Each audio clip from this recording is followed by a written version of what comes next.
tattoo. It's my logo, American Badass. It's pretty badass. Sounds like stoner talk. Hey, it is. It is stoner talk. Most of my conversations are stoner talk, like high level. Dude, I used to be Tom Petty's weed dealer, in a sense. Like, he would come to town. He married a girl from Saginaw, Michigan. I forget her name. Great girl. And they would come to, outside Detroit where I lived, and I'd get this call like, hey, can you get Tom some weed?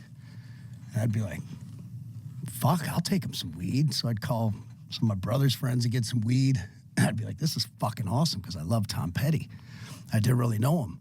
So I'd go up there and drop the weed off, and I'd be in his dressing room, and like, he'd be like, so what's up, man? I'd be like, nothing. And I'm like, we have nothing in common. This guy's so fucking high. I might have been tuned up on a couple beers or something. And I'm like, well, that sucked. I guess I'll just enjoy the music. Was this before or after you were doing music?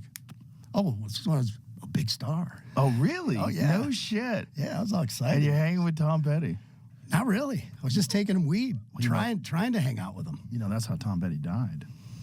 Somebody got him some pills. Oh, was it fentanyl? Yeah. Oh, fuck. Yeah, he, I don't remember what his injury was, but he was hurting, and a roadie got him some fentanyl. Terrible. Yeah, that's how Prince died, too. Yeah, I remember. I've heard that in the elevator. Same thing, pain. We all know people that have. It's a travesty. It's a horrible thing. Well, let's just go right at the border. Yeah. Well, it's the border, but it's also the opioid crisis that was created by the Sackler family. I mean, those motherfuckers just got a giant percentage of the population hooked on heroin. It's some evil shit, man.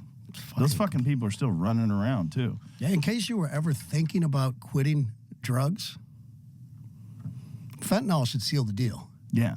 That should seal the deal. Yeah. I know a lot of people it has. They were like, I was still an experimental cocaine user, this, that, and the other. They were like, when that shit came up, that was it. It's like, I had some friends tell me they were going to buy a testing kit, this, that, and the other. I was like, yeah, that's probably time to move on. If you're buying a testing kit to make sure you don't die, you probably should reconsider your options.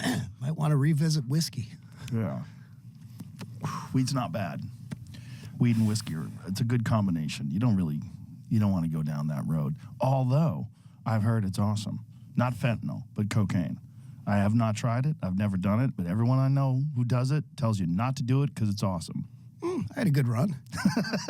I haven't too many problems. In the older days, it's kind of just following the handbook of rock and roll. Yeah. It's like their chapter 14, get some blow. Blah, blah, blah. We had fun. I've seen people get all fucked up and lose their minds on it, but I know quite a few people in my position, like, okay, we had some fun when we were younger, and, at some point, kind of a weekend warrior type thing. Mm-hmm. Don't let it interfere with business and engagements and things you have to do. I can't say I was batting 1,000, but pretty good average. You did pretty good. Yeah. Considering it all worked out pretty well. And I'm not advocating for it at any level. I don't think anybody is. That's my honest experience. Like, hey, I came out okay. That's the thing. There's people that'll tell you they're weed advocates. There's no like coke advocates. There's no people like coke fixed my life. I never got anything done. All of a sudden I was doing coke and starting businesses. Is weed fixing lives?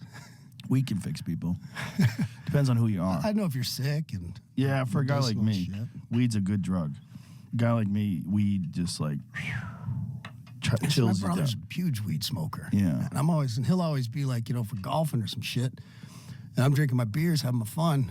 I'm always like, you drive. And I'm always like, maybe you fucking shouldn't be driving. He's just fucking stoned out of his mind sometimes. And I'm like, yeah, I don't like this. I'm a little nervous, and I'm tuned up already. Yeah, for some people, weed makes you nicer, calms you down, makes you a little more sensitive, a little more compassionate. Yeah, everything affects people differently. Yeah. I've drank tequila 3 times. Only 3? I've been to jail 3 times. Do the math. Kid Rock, no drink tequila. So what do you think tequila does to you differently? It just makes me want to punch you right in the mouth. Really? Oh, fuck. That's it. The Mexican influence. Hey, Kid Rock, nice to see you. Like, wham. Like, what the fuck's the matter with him? Why tequila? Like, what I have no idea. What does it do? It just makes you hyper? Makes me fucking hyper, violent, fucking. You know, it could have been a combination of maybe those few times I drank it, I was just in a headspace where, you know, you Right. can be in different headspaces when you're doing different things. And you could blame it on the tequila. But it was really But just... I kind of have a rule that I really try not to, like, you know, I've really mellowed out in the last 10 years or so, but I really try not to get tuned up unless I'm in a good spot, Yeah. in a good mood, with good people.